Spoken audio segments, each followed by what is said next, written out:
Okay, ladies and gentlemen, welcome to the third video of 6 for Chapter 1, Section 3 in your McGraw-Hill Algebra 2 textbook entitled Solving Linear Equations. This video will cover the basic properties of equality.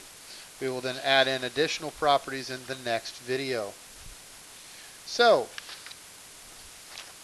the first three properties of equality that we cover in Algebra 2 are based on the statement equality is reflexive, symmetric, and transitive. If you have taken geometry, you should be relatively familiar with those three words from when we did two-column proofs.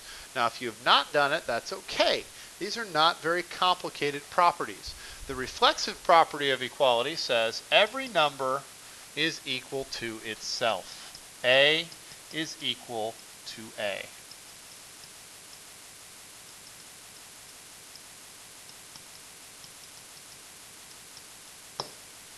Okay, every number is equal to itself. Property 2 is a symmetric property, which is also very simple. Basically, it says that if A equals B, then B is equal to A. In other words, we can swap the left and right sides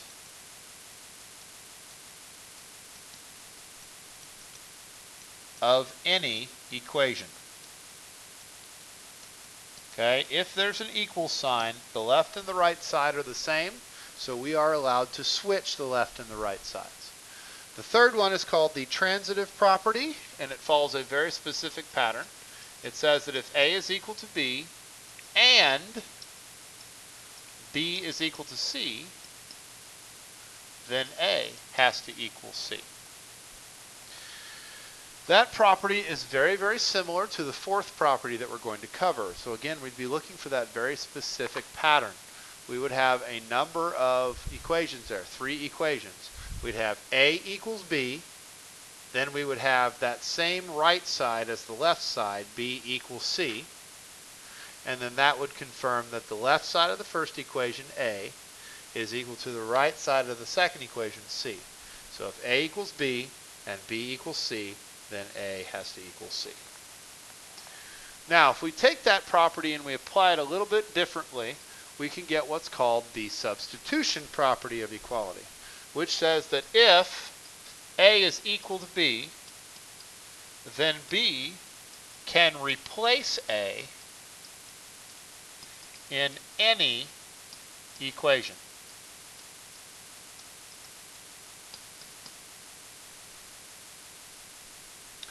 Okay, so what are we going to have to do with that? Well, we've got these problems coming up in this section where they ask us to name the property that is illustrated. Okay?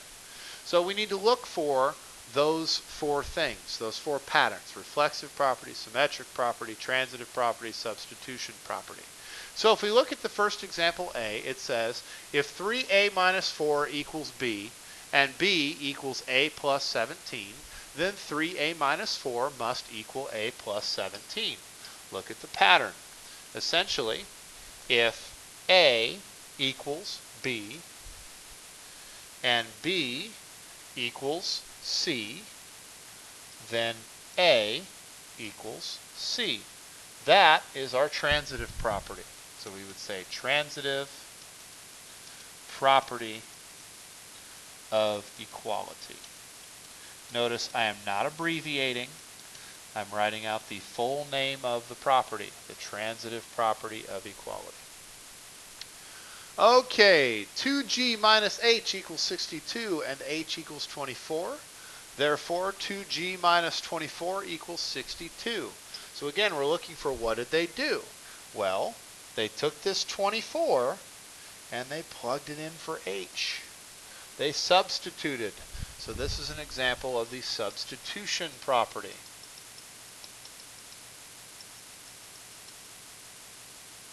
Of equality.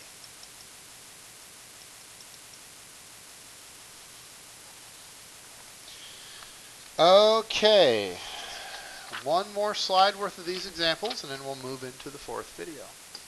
So here's a couple more of those. Name the property illustrated by each statement.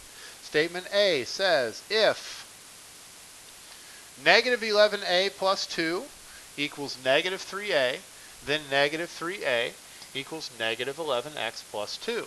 So the idea again is, what did they do? Well, they took the left and the right sides and they swapped them.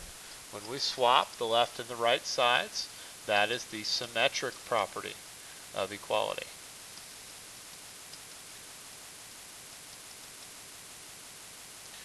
Okay, on letter B, if 3a minus 2 equals y, and y equals 4a plus 1, then 3a minus 2 equals 4a plus 1. Ladies and gentlemen, that once again is our transitive property.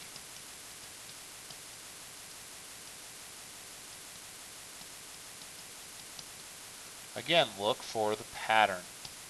If A equals B and B equals C, then A, which is the left side of the first equation, equals C, which is the right side of the second equation. And finally, 3c plus 24 equals 3c plus 24. The left and the right sides are exactly the same. That is the reflexive property of equality.